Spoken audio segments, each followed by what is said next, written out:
¿Qué pasa, campeones? Campeones! And welcome to the Churros y Tácticas Podcasts Champion Edition. On this beautiful Monday, the 16th of January, Mondays, Kian's favorite days. Welcome to Churros. Welcome to the Supercopa de España edition. It's the post Barça Real Madrid final 2023 falls in favor for El Blaugrana squad. We take it home, baby. The Supercopa de España, Kian, by defeating our biggest rivals, our arch enemy. Another page in the Clásico history has been written. We wanted attitude, we got it. We wanted good football, we got it. We wanted sheer and utter domination over our opponents. Hey, my G, we got it. And we wanted the trophy. We got that too. So happy days. Enjoy this win, culés. Soak it up. But by tomorrow, let's turn the page, focus on the Copa, and focus on the league as well. That's coming up already over the weekend. Welcome to Churros. Welcome, Kian. You've done 2 podcasts so far. I listened to one. That was your therapy session. I didn't listen to your second one, but this is your Hasn't third. been uploaded yet. Hasn't been out. So, but this is your third, technically, podcast post Super Copa de España edition. You know, share with me your feelings, because on the first one it was depression. A state of depression had set amongst Madridistas. I'm also here to give you some therapy love. Okay, so it's interesting because part of me, how do I word this without it being interpreted the wrong way by Madridistas? Part of me is optimistic and excited because I feel like what happened yesterday was so bad that we have no choice but to change things. So I'm kind of nervously awaiting that game against Villarreal on Thursday. You guys got a big week. Waiting for a change. I just expect to see a change because there's no way you can continue doing what you've been doing. Like you gotta change it. I'm hoping that's the reaction. Are we again? And if it's not, then we deserve what's coming to us. Now, last year we were in a very similar situation, very similar time of year. It was 4-0 in the Bernabeu. You were demanding the head of Ancelotti, as you also acknowledged and brought up in the podcast with Matt. I think it was. Was it Matt? Mm-hmm. Yep. What's the state? What's the what are you demanding Ancelotti's head once more? Is it now, is his time up, and will you go on to win La Liga and the Champions League and then change your mind? What's the feeling right now? I'm demanding Ancelotti makes a change. I'm demanding him to diagnose the problems and act accordingly is what I'm demanding. I can sit here, like, I'll bring up this example. Last year, when Ancelotti first arrived at Real Madrid, he started to do a very aggressive high press that the team couldn't really figure out. It was actually entertaining in some ways because we were scoring a lot of goals from it. We were also conceding a lot. So we literally had games where we were winning 5-3. At some point, I think it was in December or so, Ancelotti realized, okay, we can't figure this pressing out. We're conceding a bunch of goals. We're going to just play defensive counter-attacking football. The first game he did that, he won 5-1 against Shakhtar Donetsk. And he continued winning that way up until a certain point. And now you need the scouting report's been out for a long time on Real Madrid. Yeah. How do you stop Real Madrid? Well, you press them. They can't keep the ball. They can't get it in the opponent's half. And when they do, Vinicius has to beat 23 players. So that's how you stop Real Madrid. Easy. So what are you going to do to change that? There's nothing like, when I say change, I'm not asking for Ancelotti to like play one player instead of another player. That's not a solution. I'm talking about like tactical change. But and that's what I'm expecting. Sorry to jump in here and sorry to, or I just want to ask you this question, because don't you feel it's a bit perhaps what's the word I'm looking for? Like advantageous, or applying recency bias. Opportunistic, thank you. The fact that, this is the first title that Ancelotti lost, correct me if I'm wrong, since 2014 or 2010. I don't. Well, that No, can't not be true 2010. I think it was 2000. Unless you're talking about final, because we've lost, we've been eliminated. That would have to mean we've won every trophy we played in, and that makes no sense. Carlo Ancelotti, it came across my ear, a stat that caught my attention. I believe he didn't lose a final since 2014, around that era, around that time. My point being, really, and it's not so much about whether he won or lost this final, but rather this is something that you guys must have seen coming. We talked about often when analyzing and discussing Madrid that quite convincing the performances haven't necessarily been either. I guess my question is, has there been enough emphasis put on the areas of improvement that you're mentioning now in prior games after scraping by with a win? Or is it now again the final sort of the emotions of losing a final at the hands of Barça and getting battered again badly? I mean, let's be honest. It was another, even though Carlo didn't want to admit to it, humiliation. Is the sense that I got from most Madridistas. I think he's wrong on that. By the way. But again, so yeah, if you could address that. I don't think it's opportunistic, because this is not a problem from one game. It's not like we were playing amazing football and then all of a sudden, we just played a bad game. That's not the case. This is a lingering issue. I brought up this example on the last podcast that we haven't published yet. It's simple math. Last season, we were conceding a lot of chances, and the reason we didn't concede more goals was because Courtois has been absolutely playing out of his mind. We're not generating much offensive chances. The reason why we were winning a lot of those games is because Vinicius and Benzema were overperforming their XG. And then as recently as the fall, Fede Valverde, every time he shot the ball, it would go in. None of that is sustainable. And so that math, simply, it just catches up to you. You can't sustain that over a long, long time. Yeah. This is not a Clásico problem. I know, listen, I know I saw your comment on YouTube. I guess it wasn't enough for us to just be depressed for 45 minutes and talk about how bad Real Madrid is. You wanted to hear all the Xavi praise. It wasn't the place or time for that. But and I was having just a little fun. Yeah, I know. I think Barcelona were amazing last night.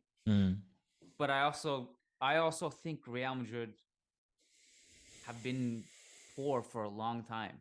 But that's my point exactly. It's like I haven't heard or read so much, say, criticism or scrutiny towards Ancelotti leading up to this Clásico, when in actuality, and as a matter of fact, not a lot has changed over this time. I mean, you could even argue that the Champions League run has always, that style of play, and that's what we talked about as well, was not sustainable. Like the falling behind and then having to pull the Juanito spirit out of the closet to then do an amazing remontada. That's not a sustainable model. And I asked you this question several times as well, as how comfortable are you in that skin? Often when we talk about Barça DNA and style of play, and I talk about, well, I want to hone the ball because that way you have a better chance of dominating your opposition because they don't spend any time on the ball, and that is just more pleasurable, but also a safer, like it just brings more a sense of security when you see that your team is able to dominate the opponent from beginning to end and dismantle them. And so again, I agree with what you're saying. I just wonder if it's opportunistic now that you lost in the final against Barça to, I guess once again sort of now raise your voices and be critical, whereas I haven't heard that much criticism because Ancelotti's been picking up wins as well, playing this way. I would call last season's run heroic and unforgettable and one of the best years of my Madridista life. It doesn't mean that it's replicable.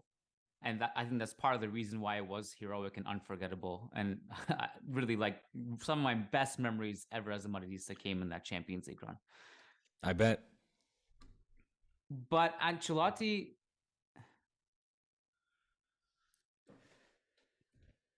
I got to be careful saying this. So I think Ancelotti is an amazing coach. He really is. Truly, truly is. His resume speaks for itself. Yeah. His philosophy always has been kind of this model of who am I to tell these superstars what to do? Mm-hmm.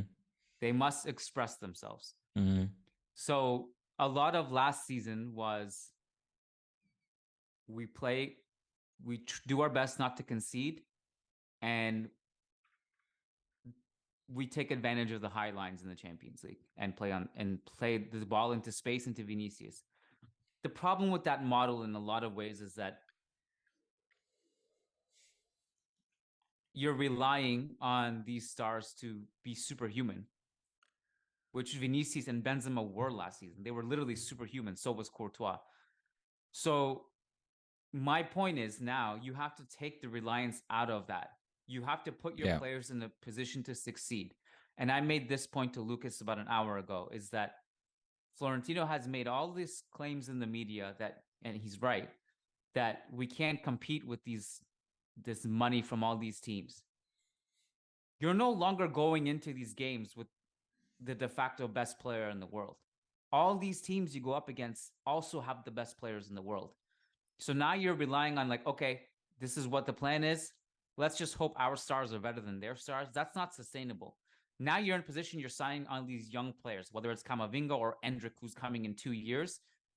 You got to put these guys in a position where there's structure and a foundation for them to succeed.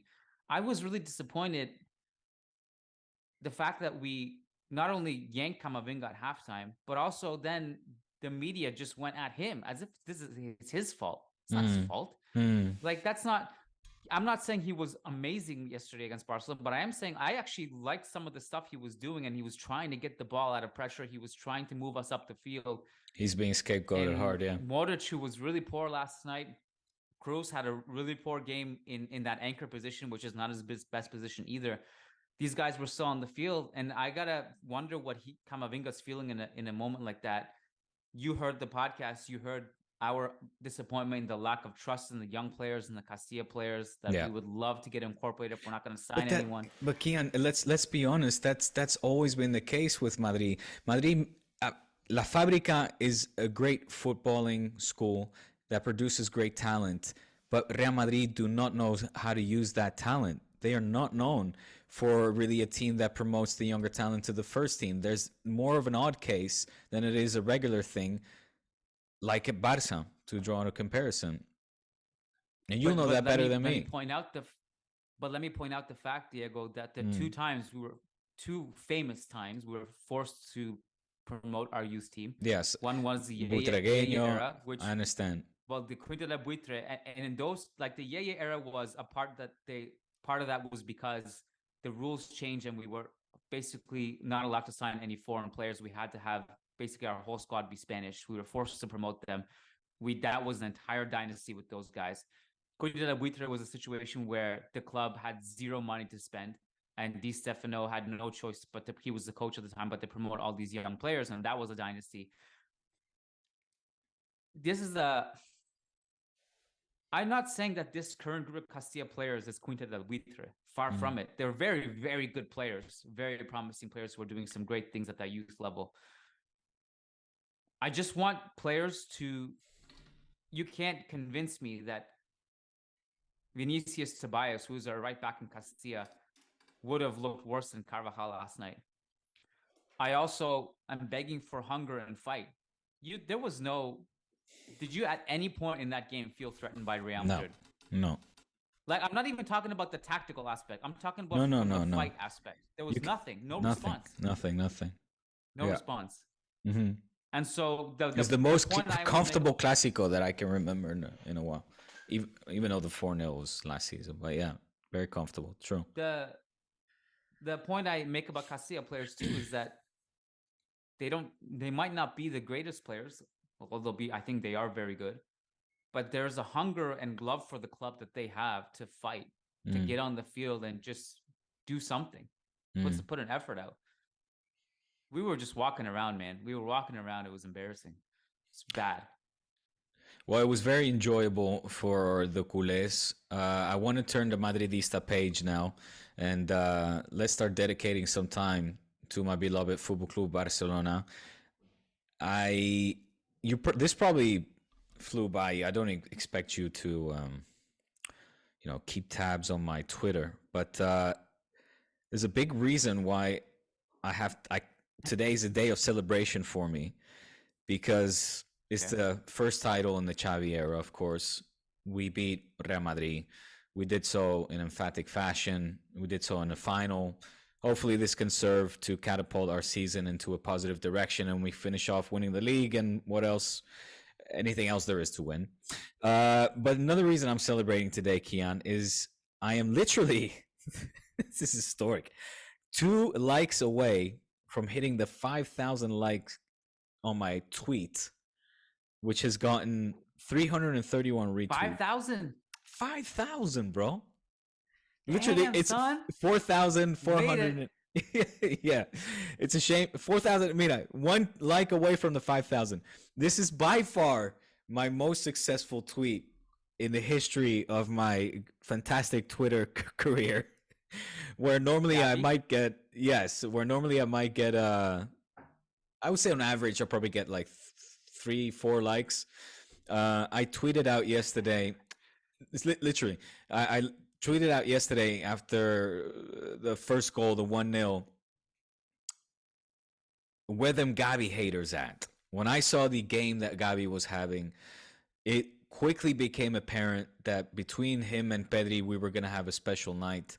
I could feel, when I went on Barça Spaces just before, which was really great, by the way. I don't know if you do these spaces with other Madridista communities. Do more of those, because that gets you a lot of followers in the Twitter. It does, yeah. I think you should continue to do those. Because a lot of people who don't follow you will see you.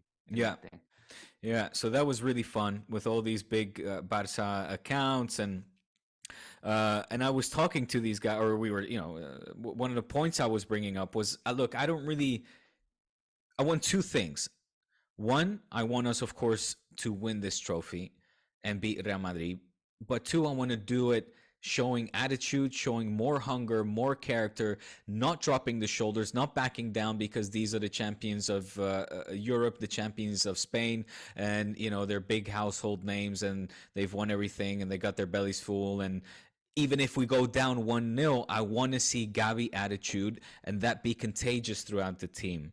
And I singled him out because he is that dude, that guy that you can at least, win or lose, count on giving 100%. And for these kind of games being, just instilling a fighting spirit. These kind of games, and every game in the case of Gavi, but I really wanted to see it from the whole team.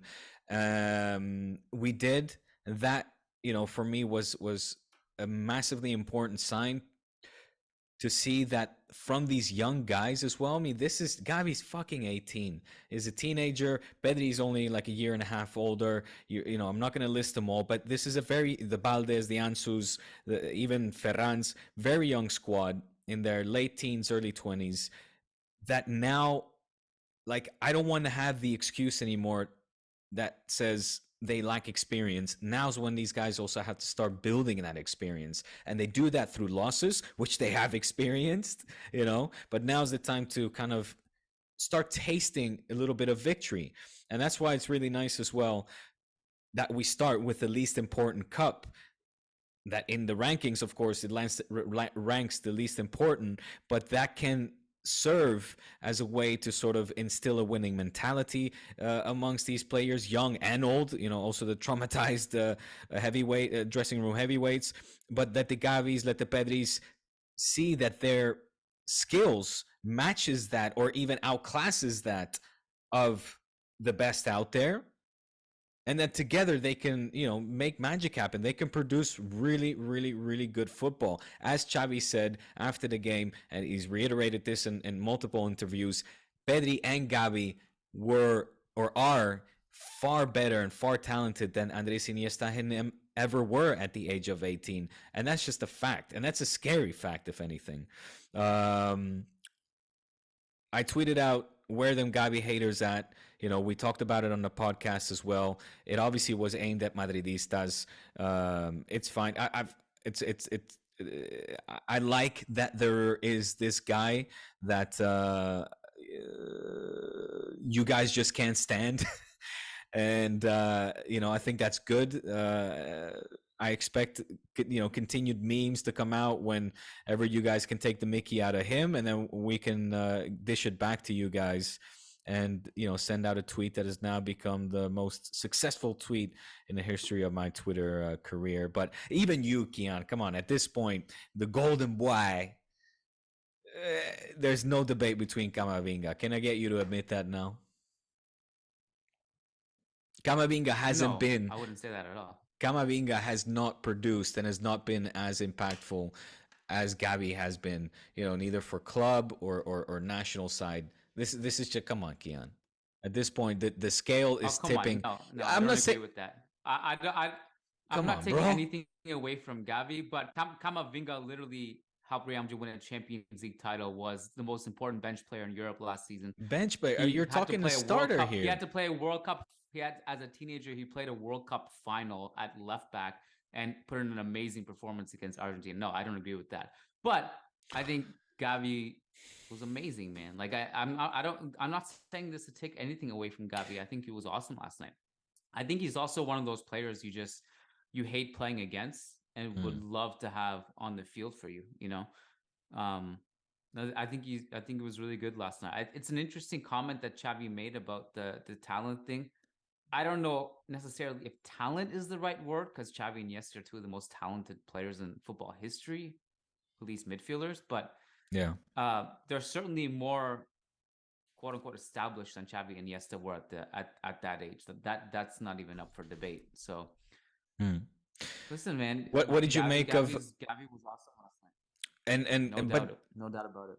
Yeah, he was. What did you make of because this was obviously a triumph for Gavi and he was MVP, but Xavi, has he impressed you? Has he convinced you more? This was a big victory for him, obviously, to instill not just some patience amongst the culés and the most critical ones that we've discussed here on this pod as well, but for actually his own players to buy into his project and his ideas. That were you convinced? I mean, I thought, the passing was just amazing from the back already. I thought Christensen, is another player that is surprising me how solid he is as a central defender, but also him being that first pass out of the defensive line, finding De Jong, cutting through Kroos, Modric, cutting through the Madrid midfield to then have a Balde come running on from Balde, it was sick. I cannot sing enough praises for these players and how they also just showed such a great understanding, man. This could have been a lot heavier than the 3-0 defeat. It could have easily been 4-0 and I'm particularly thinking of the moment where Balde just takes over Carvajal. I think you guys mentioned it with Matt as well. And then he puts that pass through beautifully across the defensive line. The pass was nicer than the run. Oh, yeah, the pass was a beaut. Well, yeah, speak to me about that. I think from a tactical perspective, Xavi played it perfectly last night and everyone was good. And one of the things that I think gave us a lot of problems was that they didn't go with the two wingers like you and I spent some time talking about, will Ansu start? Will Rafinha start? Neither of them started, and you mentioned it 11 against Atletico. But you were spot on because you mentioned it. You were spot on. You mentioned what if Xavi repeats last year's semifinal lineup where Pedri plays on the left wing. Of course, he surprised it because it was Gavi on the left wing, but it was echoing in my mind when you mentioned that Pedri. Well, when I first saw the lineup, I was like, oh man, Pedri's playing on the left. But yeah, go on. Sorry. Well, the thing about that is that the way Pedri and Gavi and even Frankie, the way they move between the lines, it gave us all kinds of problems because it was fluid and unpredictable. But here's my frustration. And yes, Barca were awesome. I thought Real Madrid really made it easy for Barca. Really did. Like I don't know what the hell Carvajal was doing on the second goal, for example. And there were moments where we were just letting these guys walk in behind us. And this is the Frankie thing. just got to it sooner. Like, I mean, he pulled Carvajal out of that line, and then he kind of like But Carvajal slid didn't tackle. need to step up like that at all. No, well, I guess he was chasing the There ball. was no reason for him. Yeah. Yeah, he didn't need to. He just needed to track the run because Militao was already there and he wasn't going to get there in time. Carvajal was a disaster last time, but almost everyone was except for Courtois. This is where I'll preface what I'm about to say, Diego, by saying I think the season is very long and things can change again. Absolutely. You know, Real Madrid could go on a run. They could turn a corner. They could change something and play differently. And I guess I'm more curious to know what you think of this because you've experienced Barca winning the Clásico 4-0 and then bouncing out of the Europa League after that. You've experienced winning the Clásico in Vegas and then getting knocked out of the Champions League after that. Yeah. What's the response here? So this is where more frustration comes. And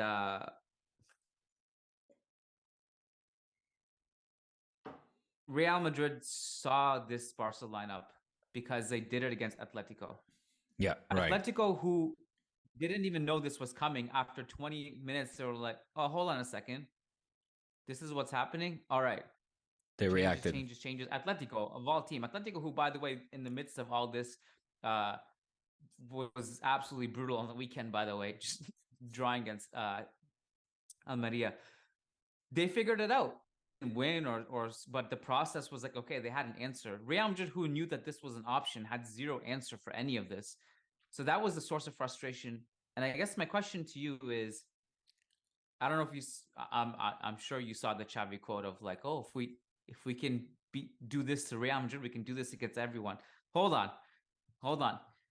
This is the Real Madrid that Casareño did this to. Casareño in the Copa del Rey, who are in Division 300 in Spain, did this to Real Madrid. Valladolid did this to Real Madrid. Villarreal did this to Real Madrid.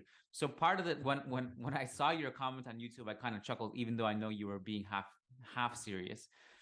Of, you know, why didn't we get a podcast of praising Xavi? Like, well, because I don't know how maybe Barca aren't the special snowflake, because every single team who plays against us think that this is the game where they turn the corner.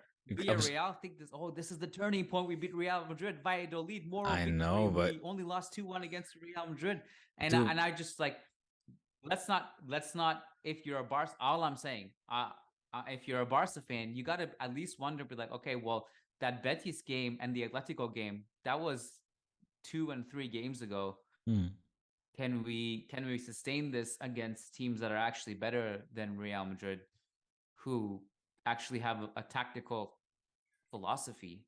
Yeah, I'm really curious to see what happens against Ten Hag in Manchester United. By the way, I'm very nervous for that. My point was just, I'm curious to know how you feel. I don't want to take anything away from Barca, who were amazing last night. That was not my point.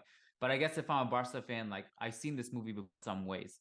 And I want to stop measuring myself against Real Madrid, and I want to start measuring myself against other teams.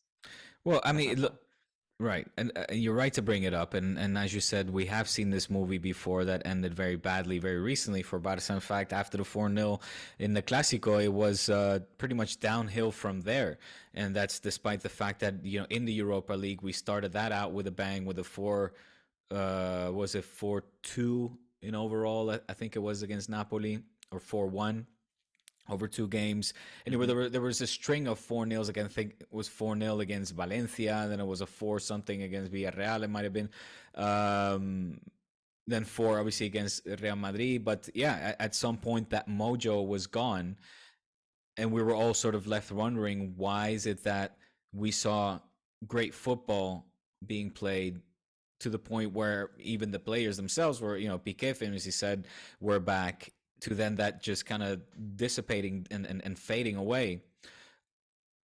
Let's hope that doesn't happen. I truly hope that this is a point of inflection for this team, to understand and kind of if you want to call it a magical switch, well, that would be the ideal scenario. But I expect we will continue to see games like Betis, like the Osasunas, or like the Españols, where it's going to be a hard fought, grinded out, match with a team sitting a lot more lower and making it defensively more difficult for Barça to find the open spaces and for the players to find each other for these kind of big and convincing and entertaining wins like we did last night against Real Madrid. Time will tell, Kian. We always said that the measuring stick and the bar, we can assess rather how the project is going or has gone at the end of the season. I think the same goes for players. Obviously you have standout moments and important moments and situations throughout the season that shape and mold how this team will progress and evolve and continue to play. And of course, also results in the end dictate the success of a team and the success of a season.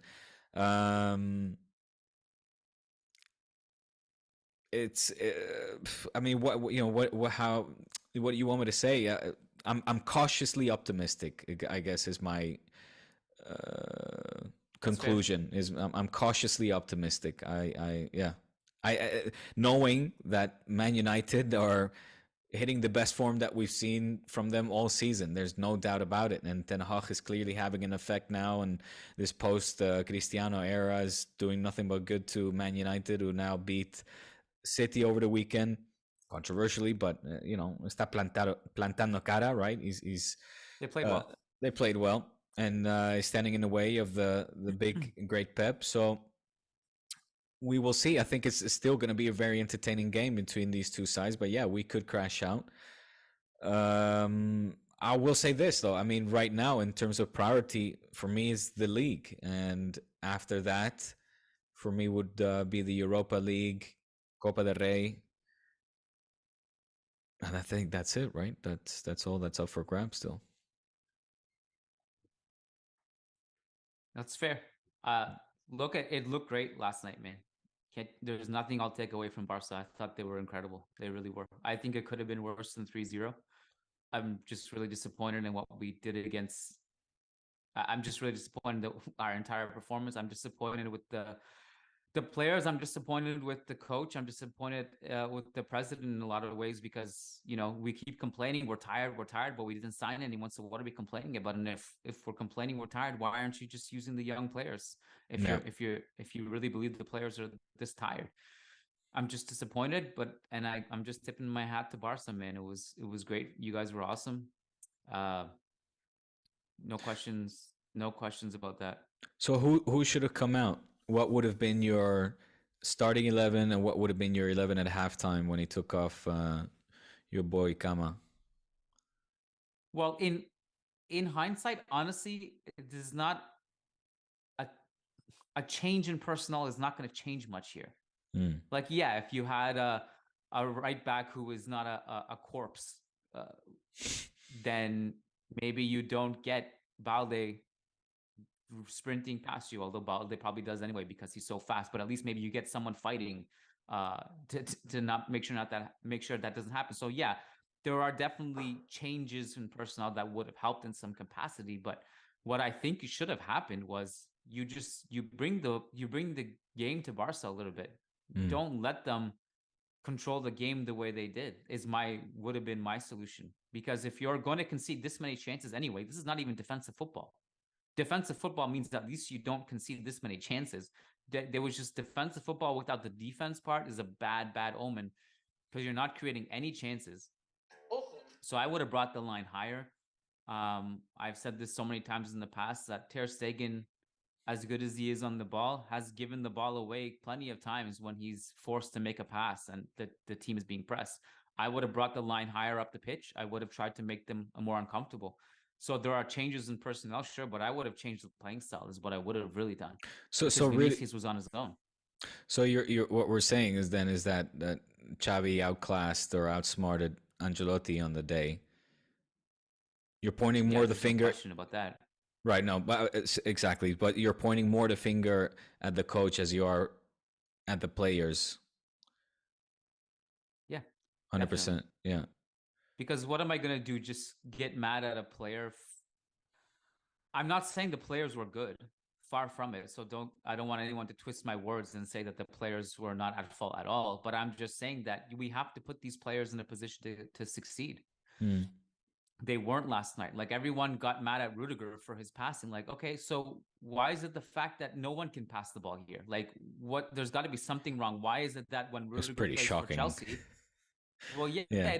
Sure it was. But why is it that when Rudiger plays for Chelsea, he's one of the best ball progressing center backs on earth, and when you put him in Real Madrid, all of a sudden, like we just have no idea what's happening. It was as if the ball was a big volcanic piece of ash. Like we were just trying to kick it out of our feet immediately as soon as we get it, and then it was as if we were allergic to it. So we got to ask ourselves, why is it that regardless of who's on the field, these problems are occurring? You got to make a change in tactics. Do you think Xavi? It was nice to have so much space. Like, it just felt like we had so much space. Comfort. So much space and comfort. Yeah. Mm-hmm. And what happens when you have space and comfort? You also have confidence. Yeah.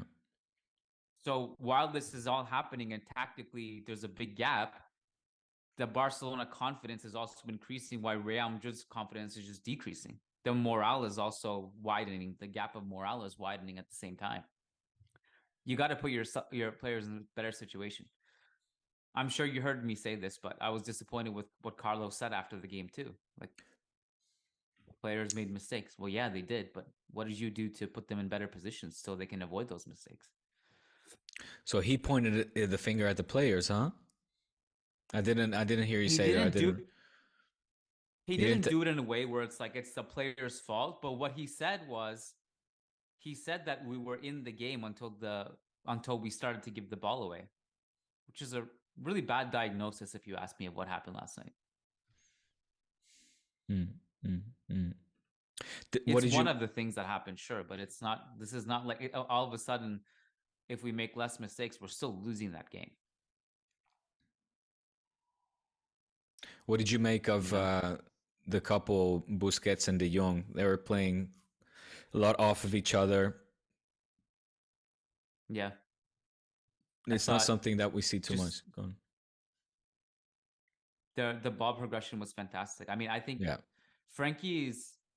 You know how much I actually am a fan of Frankie, the way he plays. Mm-hmm. I was secretly hoping that you would sell him in the summer when that whole saga was going on. Yeah. Because I really believe in his ability to progress the ball. He gives us so many problems, not just this Clásico and other Clásicos too. The way he moves, the way he's really quick both on and off the ball. Yeah. But he's just such a vertical player. Yeah. I just want to see this more. I loved Frankie yesterday. Yeah. And I wonder why we don't see that more. Because sometimes there'll be games where you just don't even see him. Like his presence him. Just goes unnoticed. I like him in this role better than any role, I think. Right. Like he's like, this is the 4 central midfielder thing. Yeah. Because I don't think he's the 6 like Busquets. So I like that this new wrinkle of having 4 central midfielders in there. Obviously, you have to sacrifice a winger for it, but Frankie really excels in this role. And I don't know if this is a real thing, but I saw that report today that the Joaquin Correa and Memphis swap, which is stupid, I think, like from it seems off. But I saw a report that Xavi didn't want that to happen and wanted Brozovic instead, which I think would be a great signing for you guys, because Brozovic is a really, really impressive defensive midfielder. And if this is Busquets' last season, that's a good transition plan, in my opinion. So if you guys can get Brozovic, that's really, really good signing. Really good signing, I think. I didn't hear about this. I didn't read about it. If you didn't hear about it, I don't know how real it is because you're connected. I've been very busy today, so I really haven't checked the papers. But because I don't think Frankie should be the future 6. I think it should be someone else, but with Frankie still in the team. Well, I hope so. I mean, if it's this version of Frankie, then for sure. It also kind of makes me think whether or not Xavi might convince Busquets to stay on for another season, which I know might, sting the ears of a lot of Barca fans listening. But fact of the matter is, if we get this version of these two or these four midfielders like we got yesterday, we could be tapping into something, even if it does mean that Busquets, like we have another backup to Busquets, or even somebody that we give priority to, and Busquets comes off the bench, say 40% of the time or 50% of the time. I think it's worth looking into, investigating whether Busquets might be interested in having that kind of a season, that transition kind of season in that position. And that's funny because initially when I saw the starting lineup, I was disappointed. I felt that we were getting a more conservative, less offensive minded, more emphasis on defensive sacrifice. That's a long way to say a defensive system. From Xavi, obviously I wanted Ansu, and then I was hoping to get Ansu on the left, and that we would see Ansu, Lewandowski, and Dembele in the front three. And that was my impression in particular as well, after Xavi mentioned in the semifinals that he should have put Ansu in sooner. I was like, well, that for sure, that means he'll put them in from the start this time. But again, it just goes to show that I know fuck all, and I should keep my dumbass mouth shut and just let the experts do what they know how to do best. You said something. Yeah, I agree with I guess I was under the impression that this is Busquets' last season, no matter what. But I don't know if that was It's not 100%. No. I think if you're a Barca fan, it would make sense if you have Busquets around, not as a starter, but just as an option. Kind of the way, like, if Balde is the future left back, just having Alba around for whenever necessary, right? Kind of the same idea. Do you see some of Barca of maybe 1-2 years ago in the current Real Madrid, in the sense that there are some older players who shouldn't be playing every single game? Like an over trust and over reliance in the older players, where that are getting in the way of the development of the young players? Kian, for sure. That's what we've been talking and documenting here, I feel like, since 2015, since the last time that Barca won a Champions League. I feel like there's just been this over-reliance and use by Valverde, by even Quique Setién, you could argue, and then Koeman, in the old guard, and playing them excessive amounts of minutes, just too much, like I said, over-reliance on these elderly players, for sure. Because what I saw last night is like it's quite clear you guys won the midfield battle. There's the tactical domination, but there was also a physical domination. You know what I mean? Like fresh legs versus old legs kind of thing, kind of vibe. Yeah. That's also why I'm like, and I know I mentioned this to Lucas, like, I don't call out those older players as to scapegoat them, because Modric has given so much. You know who it is. If anyone's allowed to just not be good at the age of 36 for a few games, it's Modric. He's allowed to be bad sometimes. You know what I mean? Yeah. And Cruz, I will also give a pass to, because he was amazing last Clásico at the Bernabeu earlier this season, and he's also playing defensive midfielder, which is not his best position. But there needs to be some freshening up, and like, if you want Modric to be amazing in the Champions League, if you want Carvajal to be amazing in the Champions League, these guys can't be playing every single game. They need rest. But that's why you have Tchouameni, you have Camavinga. That's why you have those guys. Yeah. That's why you have a Rodrigo. They need trust. I mean, Tchouameni has trust, but he's injured, and he's still injured. So that he was obviously a big loss last night too. But no, but I mean, like, I hear this argument, but my question to that, or my rebuttal, is Papa Flo is spending a hella cash on these youngsters. So what, it's just a matter of being patient and as well just letting rotations take place. Trust is needed. Like you said earlier in the podcast that, you guys won your first trophy yesterday, but you also lost a lot with Gavi and Pedri. Yep. I'm okay with losing with some of the young players. I'm okay with that. You know what I mean? I'm okay with the growing pains that are associated with eventual triumph. Right. I'm accepting of that fact. I'm okay. I'm okay with going down with some of the younger players, down fighting, swinging with these younger players. If you lose, you lose. It's better than what we would have seen yesterday, that's for sure. Enter moral victory.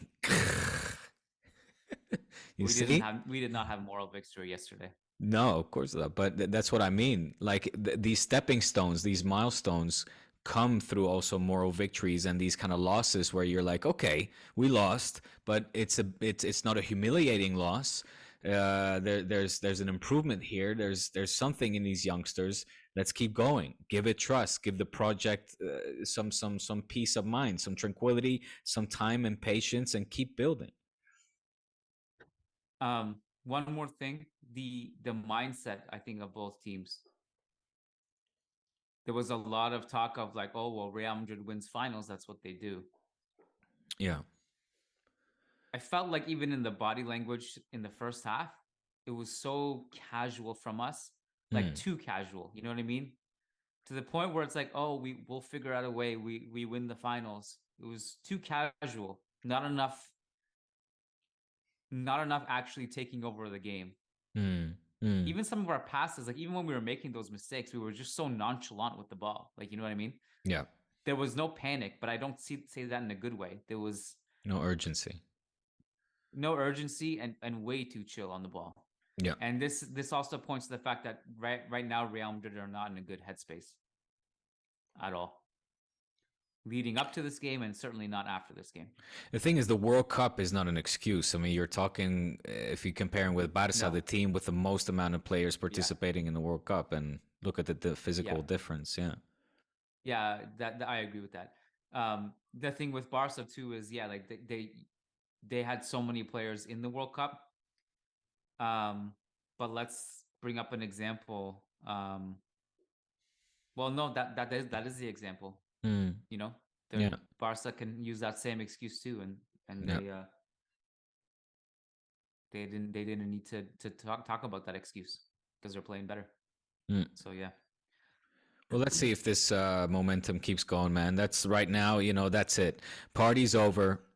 Congratulations to Oculés. Ceuta in the Copa is next on Thursday. Then it's Getafe over the weekend. Thank you for making me aware of Madrid's upcoming schedule. I'm gonna look with a hella interest into. Pretty brutal. This is my only small little detail of hope I will grab on from this is if Barca have a hangover from this and Real Madrid have a wake up call and it goes in two different directions. That's my only hope that I'm praying for. Yeah. Which could happen. So it's possible. Well, are you that's it now, right? I mean, you have no more post Supercopa podcast to do. Now it's this was the last one. So the last I would like to write something. I didn't write anything about this game. I'd like to write something. I mean, I put out a Twitter. I was on the treadmill this morning at the gym, and I was feeling bad about not writing anything. So I put out a Twitter thread with some quick thoughts and a bunch of spelling mistakes.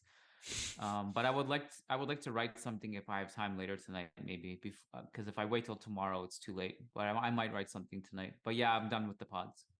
Okay. Well, I hope it's going to be an ode to head coach Xavi Hernandez and just singing his praises. In which case, do tag me because I want to read it.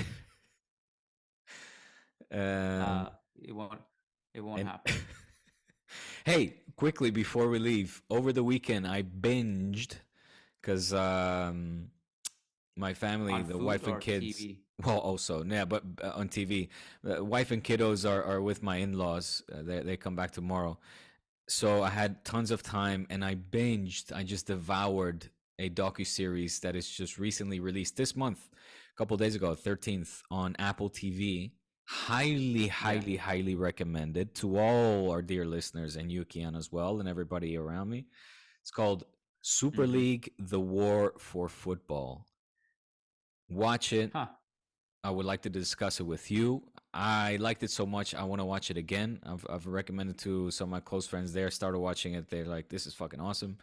Whether you pro or contra, you're going to get something out of this. It outlines the occurrence. So it's the 4 days of when, it's really well done. It's the 4 days of when, excuse me, Jesus. 4 days of when the Super League was announced, okay, to when to the aftermath. So it has all the protagonists, and when I say all the protagonists, it means in the 4 episodes, it's 4 hours, 4 episodes of 1 hour, pretty much 55 minutes each. You get to hear from Don Florentino Perez, Don Joan Laporta, the president of La Liga, Javier Tebas, of course, the president of UEFA, and Alexander Sheffirin, Agnelli, their close relationship, the backstab. It watches like a mafia movie, and that is exactly what it is. It's fascinating.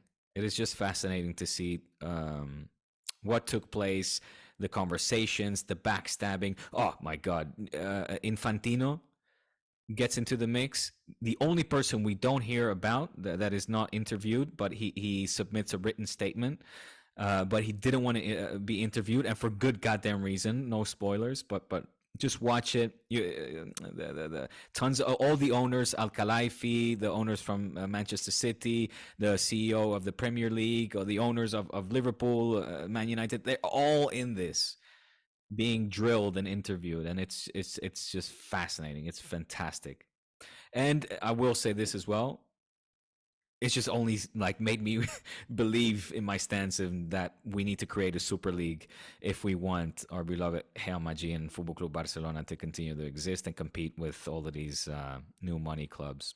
And the true Super League, which is the Premier League, and that is no longer a conspiracy theory. That is no longer an exaggeration or an overstatement. The Super League is the Premier League, because when it was founded in 1992, it was founded as a breakaway league from what was then called the Football League, created a completely new association as well, and it was called the Super Premier League. 1992. Watch it anyway. Like we'll leave it for another day, because I want you to have seen it as well. But it's well worth the watch. Apple TV. That part of it is actually true, because I'm reading this in Ryan O'Hanlon's new book now too. There's a section on the fact that the Premier League used to just be not the Premier League. It just used to be like every team in England, and then all of a sudden, like 20 teams were like, yes, all right, screw this. We're just making our own league. The best teams are going here, but you can be relegated and promoted to it. So that's how it's going to happen. And the Super League is open. It's open. The Super League now has changed their format. Yeah, they want to include everyone, which is a good case. I didn't actually know about this documentary. I don't know if that's I don't know how.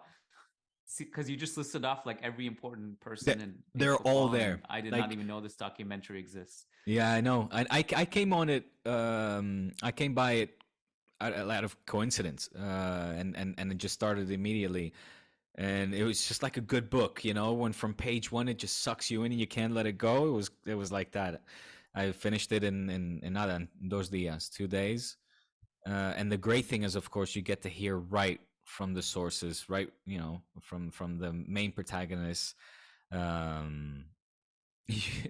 You also see that Laporta and Florentino they're best buds, basically. I mean, it's like the alliance between Real Madrid and Barça at this point.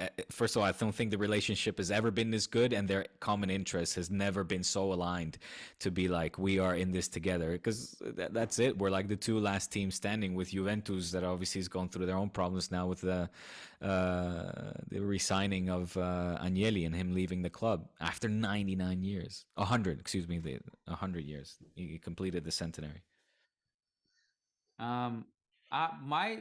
the best comparison I can think of between Florentino and Laporta is just me and you. I think it's the same vibes. It's true. It's true. I'd imagine. Yeah. Yeah. I think there's like we both want we want our own teams to win, but there's also there's like a common goal there too. And for sure, they're smoking cigars behind the scenes. No question. No question. No question. You see them. You literally see them having lunch and chopping it up. It's very good. It's endearing images as well. Yeah. Yeah. All right. Alrighty. On yesterday. Well deserved. Thank you, sir. Very humble in win and defeat as always. Kian Sobani and all you respectful Madridistas. Much appreciated. Love it. Let's go for más y mejor now. More and better. That's what we want. Let's see where this goes. Very curious to see how the progression of both teams this season will be and what the future entails. But yeah. Hope everyone enjoyed it. Diego, you and I will be back later this week for an episode over on patreon.com/churros y tácticas. That happens once a week exclusively over there. So go get in on that, listeners. And follow us on Twitter at Churros Tácticas without the Y. And that Twitter is going to blow up now because now Diego has figured out the algorithm. He's going to do Twitter Spaces, and it's just going to be memes and viral tweets. So I hope so. This was fun. Yeah. Thanks, Diego. Appreciate Thanks, it. Dude. It was fun. Take care. You too. Peace.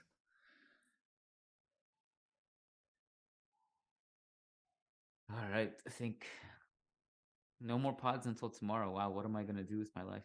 Crazy. Yeah. Oh, man. Are the kids? Good, man. Yeah. Happy they're back in school? Yeah. Oh, my God. Yeah.